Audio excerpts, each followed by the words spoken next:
Ladies and gentlemen, I would like to introduce you to English economist, journalist, and presenter for BBC, Evan Davis. He joined the BBC in 1993 as a general economic correspondent for news programs. He then served as economic editor at Newsnight before going to become the BBC economic editor, the most senior economic post in BBC. In September 2014, he became Newsnight's lead presenter. Evan also presents The Bottom Line, Radio 4's business discussion program, and Dragon's Den, the BBC 2 business reality show. Ladies and gentlemen, please welcome the host of today's forum, Evan Davis.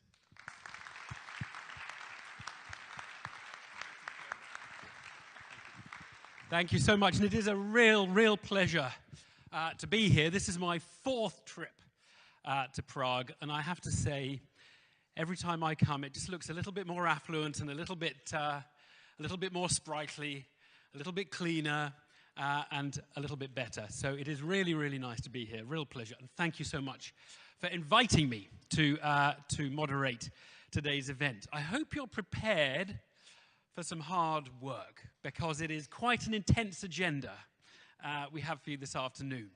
But then you're rewarded with a cocktail at the end of it all. But you've got to get through to 5:30. There is a coffee break, but you're going to be working hard. And I do hope that you will participate.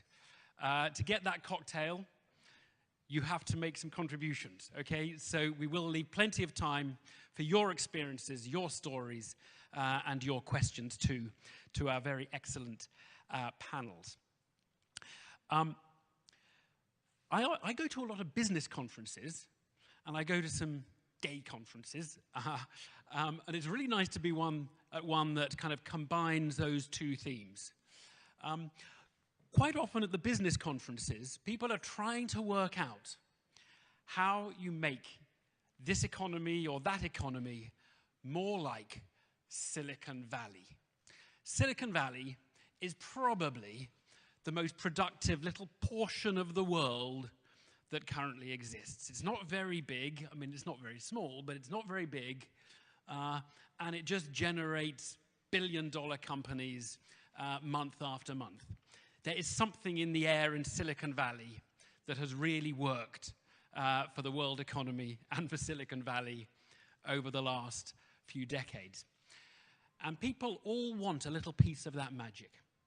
And I sometimes say, are you aware that Silicon Valley is right next door to the gayest city on the planet? Is that a coincidence? I don't think so. And why is that not a coincidence? It is because in the modern wealth-creating sectors, the pieces of the economy where value is generated at the moment, these are sectors that need imagination, they need flair, they need original thinking, they need ideas, they need youthful vibrancy, they need to be inventive, and they need to be problem-solving. And there are two qualities that generate all those features. One is the unconventional, and the second is the tolerant. It's the unconventional, it's thinking differently, questioning assumptions that sometimes arrives at solutions that thinking inside the box fails to arrive at. It's interesting, in the Industrial Revolution in the UK, in the 17th, 18th century, it was nonconformists. It was the religious nonconformists who were the great entrepreneurs rather than the conformists. And in Silicon Valley, it's nonconformists who seem to create value. Steve Jobs, he wasn't gay, but Steve Jobs was something of a hippie, trying LSD, doing all sorts of things that wouldn't have been allowed if he had been in Singapore, okay? Singapore would not have created Apple, but California could create Apple. But the other quality is tolerance, because if you're solving problems, if you are trying to arrive at wacky, different, imaginative solutions, you need people sometimes to say, that's a good idea, or to listen to their colleagues rather than try and play silly power games or to put them down. So tolerance, too, are the kinds of another very important feature of the kind of economy we're all trying to create. Now, it's not true of all industries. I mean, you know, if you're building a nuclear power station, you don't want people trying LSD, and you don't want people who are trying to do their own thing and think outside the box. You just want them to build the bloody nuclear power station and do it by the rules. However, my contention is that when it comes to growing businesses, the ones that are more important in the world economy, it's tolerance and unconventional thinking that are attributes that are becoming more important. So that is a sort of introduction to some of the themes that we're going to be talking about today.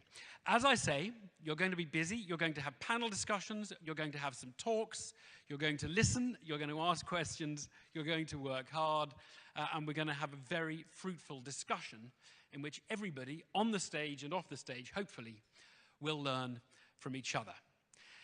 But to start us off, we're going to have a short talk and then some questions and then a panel. And Lord John Brown from the UK is going to set out his experience. Now, I am a journalist in the UK. Business, economics, that's my specialist area. And really, from the 1990s through to the 2000s, John Brown was Britain's top businessman. He came regularly top of all the business league tables, the most admired chief executive, and he was chief executive of Britain's biggest company, British Petroleum, BP. He was very, very admired. And then there was this most spectacular news story about John Brown. And I remember hearing about it privately in a discussion at the BBC. And it was, there's a story going around about Lord Brown. And I'm not going to tell it to you because I'm going to hope that he will tell you some of that story. And we were like, wow. And within a couple of months, Lord John Brown had lost his job, but discovered his life. And I'm going to get him to tell you that story, and then we'll take some questions, because I think there are a lot of lessons to be drawn from it, and it led to his book, which you've already heard about, The Glass Closet, and I think has had a big influence on thinking in the UK. So please welcome Lord John Brown.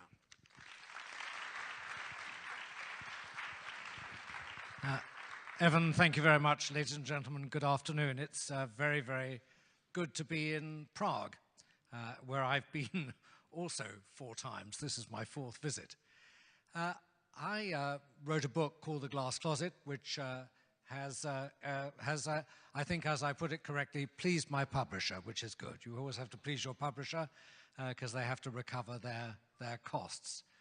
I wrote the book because of several reasons. First is a very good friend of mine told me I had to, and she kept banging on my head until I did it. And secondly, I looked around and I saw something very strange, because I was going to write a book about my experiences and about being gay in business. And when I was writing the book, I looked around in business, and I suddenly realized there were no out gay CEOs. So I thought this was very strange. There must be something in the water, because with 1,000 companies, you'd expect, statistically, a few out gay CEOs. And this seems to be statistically impossible, what I saw. So it struck me that while we've made great progress, and I'm always a great optimist, I believe the rights of LGBT people have come an enormous way. The glass is very much half full. In this particular subset called business, something wasn't quite right. So I thought I'd write a book, and I thought I'd write a book about what happened to me, about what business should do, about role models, what CEOs should do, and start a bit of a movement. And I decided, because there were no gay CEOs, it seemed to be incompatible, except maybe me, I'd write a book to the straight majority and figure out where we'd go from there. I was born just after the Second World War to a very peculiar set of parents, an English soldier and a Hungarian mother who'd managed to survive Auschwitz. One of the things she told me from the very beginning was that you should always keep a secret to yourself, never tell anyone a secret, because they're guaranteed to use it against you. And secondly, never be an identifiable minority, because when the going gets tough, the majority always hurts the minority. So those were a couple of lessons, and I grew up and realized I was gay. I also looked around, and it wasn't decriminalized in the UK until '67. I was at university then, and I made a firm decision that this secret will stay with me. And so I began to build two lives. I built a life as a person in business, a person in society who was asexual, and then I had a very private and deep life from time to time as a gay man. It was quite thrilling to start with. It felt like being James Bond. You know, you have two lives, a legend and the reality, and it was great fun. And it taught me a lot about how to sense danger, how to read people very carefully, very quickly, because it was a survival skill. And that went on quite merrily for a very long time, until I could carry on a private life. But then I became reasonably well known, and it was very difficult to keep anything secret. So I decided to take extreme measures and begin to make some very, very bad decisions indeed. I realized that I couldn't go out and expose myself, so I decided that I would, as it were, have people come visit me. So very primitive internet site. I had people come, and they were all escorts. So I came, and then secondly, I made a relationship with one. And that was all seemed to be fine. And then we broke up, and then one day I got a telephone call from a well-known tabloid newspaper on a Friday evening. That's normally the technique, Friday evening, for Sunday publication. Actually, the phone call went to BP's press office, and they said they've got 50-odd questions they'd like to ask Lord Brown, and they were all about the story and what to do. So the press office were alarmed. They sent me the questions. I was away. I decided I'd take out a super injunction, one of those things you could do at the time, violation of my privacy rights, and I did just that. And in so doing, I was so ashamed of what I'd done, I actually lied to the lawyer and said I met this guy not on a website but exercising in Battersea Park, which was a cover story I'd used previously to even very close friends. Anyway, the injunction proceeded along, and we weren't allowed to talk to anybody, and clearly it was going to fail in the end.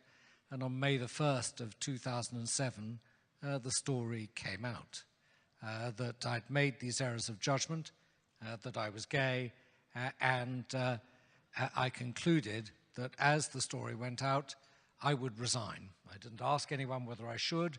I just did, because I didn't want the company to go through what turned out to be, in a British understatement, a reasonably large story.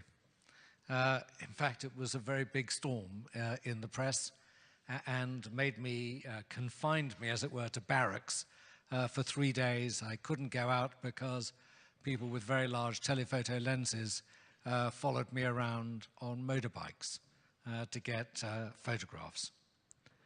So this was all, to me, very rational. I kept my private life to myself because I felt it was mine.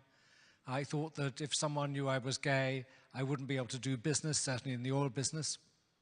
I wouldn't be treated with respect in the Middle East or anywhere, but actually my colleagues wouldn't respect me, and I couldn't possibly do business. And actually, come to think about it, given that I've been inauthentic for so long, I'd lose all my friends. So what did happen in May the 1st? It turned out quite the reverse. So a lot of people came and supported me. There were letters to the press about why this was all wrong, and in my support, I had hundreds of letters and emails. And indeed, after the paparazzi had gone home, as they always do, I went out walking in London, and I kept being stopped in the street by people, strangers, saying, "We're right behind you. We want to support you." And that went on, amazingly, for about a year. So the first reason I wrote the book was to say to people, this story was not a very good idea. And actually, it might be excusable in the context of when I grew up, but actually the context kept changing, and I didn't realize the context had kept changing. And life had moved on, but I'd invested so much for these two lives that I couldn't bring myself to bring them to one. And nobody could talk to me about it. And strangely, when I was presenting this book in a literary festival in Hay, on Wye, on the border of Wales, a man stood up in the audience. He was younger than I was. He'd been in the oil industry about 20 years and not working for BP. And he said, "You know, John, the thing was, we all kind of knew you were gay, but we couldn't figure out how to tell you. And I wish they'd had. And that would have made a very big difference." So that's the first point. Second point is, I think it's easier, rather than lecture people about why they should do something, for example, to come out in business, is to show them that if they do, it's successful by role modeling. And my second purpose of my book was to try and bring out role models, of which there were very few. I mean, look, there were no openly gay CEOs when I started. As I published the book, there were 3, which was fantastic, including Tim Cook of Silicon Valley. So that was a little bit of progress, not a lot, but a little bit of progress. But role models are very important. They're part of almost anything in business. It's better to show people an example, a case history, case study, or better still, a warm human body that actually has done something that is what you want to do. Not exactly, but a little bits and pieces from different role models gives people confidence that what they're about to do is the right thing. And coming out, it can be risky. And so role models were really very important. And I wanted to make the point that we had to make role models around the world. And my book is full of stories of how people came out badly and well, mostly well. Most of people's deep-seated fears do not come about.